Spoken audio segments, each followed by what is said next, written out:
My name's Harrison Webb, a municipal judge for 20 years, and I thought moving to Maplewood Estates would be a fresh start after my divorce.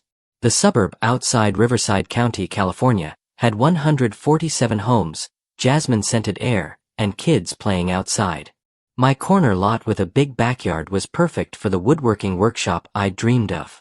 At $185 a month in HOA dues, I figured I was buying into a well-run community. That lasted 3 weeks. Cordelia Blackthorne, the HOA president, was a predator in a sharp bob haircut, driving a white Lexus SUV that gleamed like a weapon. Her floral perfume announced her presence, masking the fear she spread. She used words like, "sweetie," with venom, appearing like a vulture when you least expected. Trouble started when some kid bashed my mailbox. I replaced it with an identical one, but a certified letter hit my porch like a grenade. It was a violation notice for unapproved exterior modifications, demanding $150, escalating $50 daily until a compliance hearing. As a judge, I smelled a rat. I checked the HOA's rules, no mention of mailbox procedures. A walk around the neighborhood showed dozens of identical mailboxes, no violations. I started photographing everything, building a case.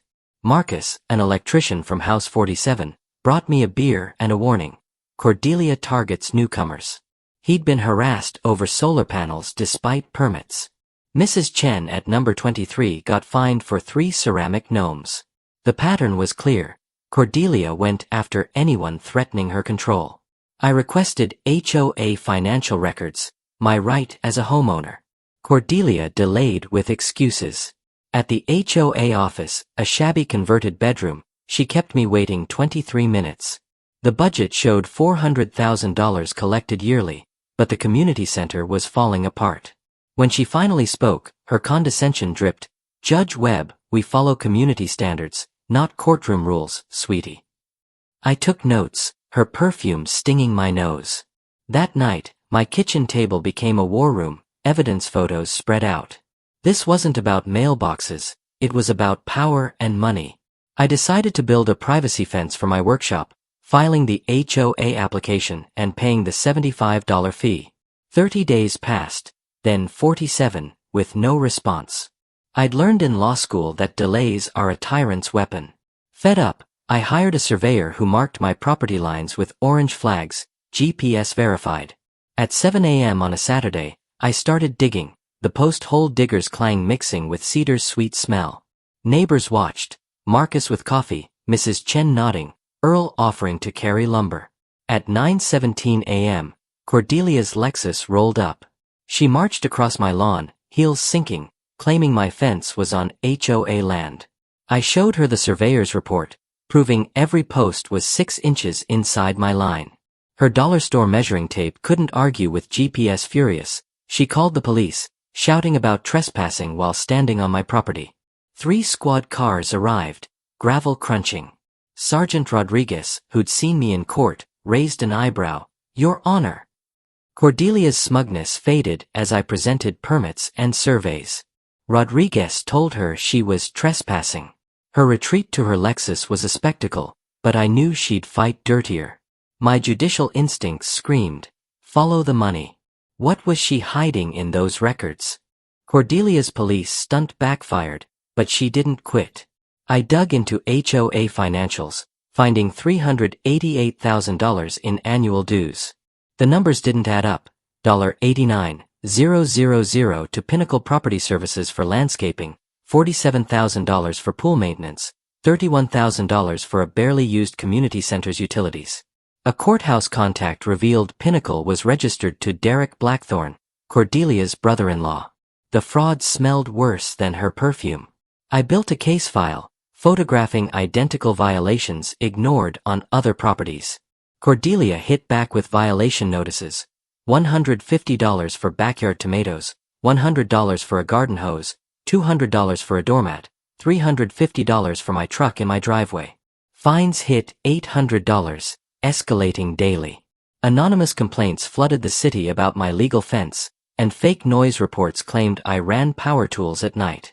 The neighborhood Facebook group buzzed with posts about difficult residents, traced to Cordelia's allies. I stayed calm, documenting everything: photos, voicemails, social media screenshots. Marcus shared his $1,200 in solar panel fines. Mrs. Chen showed $3,400 in GNOME-related penalties. A couple from number 134 considered selling due to harassment.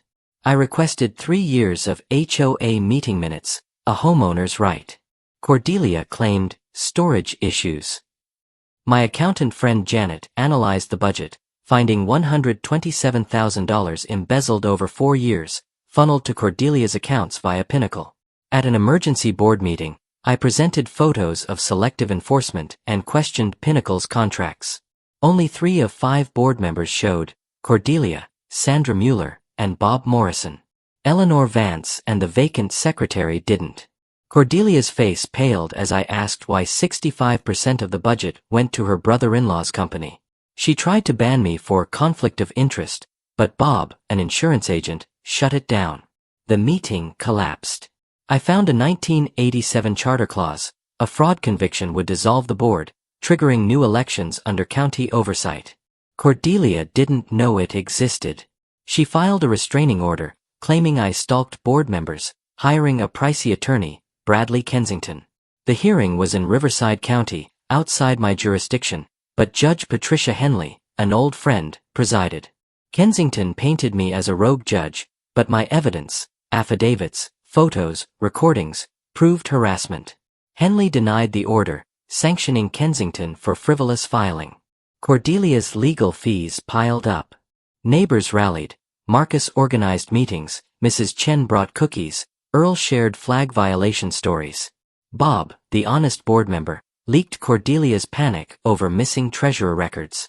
Derek contacted me through Marcus, meeting at a diner.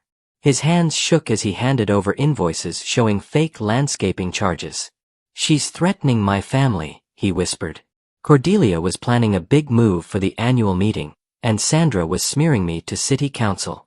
Her desperation was palpable: chain smoking, trembling hands, a cracking voice. Her divorce and failing real estate business were pushing her to the edge.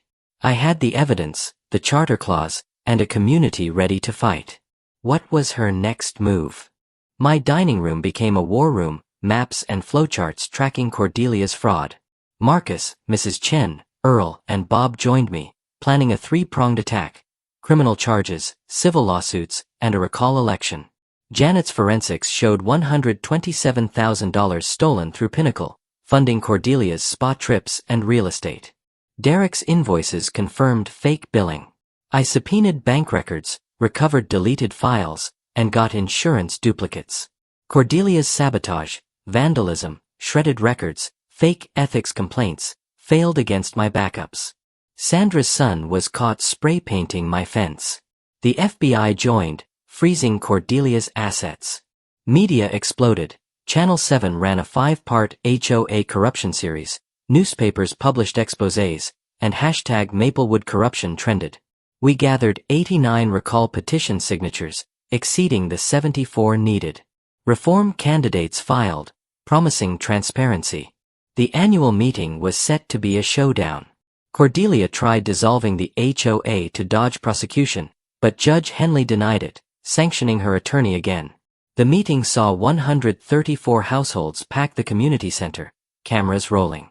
I took the podium at 7 p.m., announcing $89,000 in refunded fines and a $45,000 community fund from seized assets. At 7:47 p.m., news broke. Cordelia was guilty on 12 of 14 counts: 4 years in prison, $180,000 restitution, real estate license revoked. Sandra got 18 months probation. Frank cooperated for leniency. Derek's testimony sealed the case.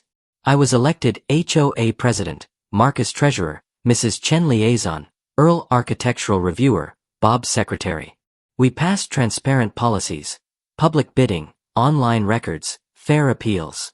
The state cleared my ethics review, commending my fight. Maplewood's model inspired 23 communities and the Maplewood Act, strengthening HOA oversight. Cordelia served 3 years, working in the prison law library. Her house sold to a family bringing laughter to the street. Marcus' business thrived, Hiring locals. Mrs. Chen's garden bloomed, her gnomes proud. Earl's flag flew free. My workshop became a community hub, cedar shavings mixing with neighborly chats. Property values rose 12%, and a $5,000 scholarship honored our fight. Another community called, Facing Water Rights Corruption. I sat in my workshop, the breeze carrying children's laughter from our new playground. Justice wasn't just a gavel, it was neighbors living free. Maplewood wasn't just a neighborhood anymore, it was proof that one person, with evidence and courage, could topple a tyrant and rebuild a community.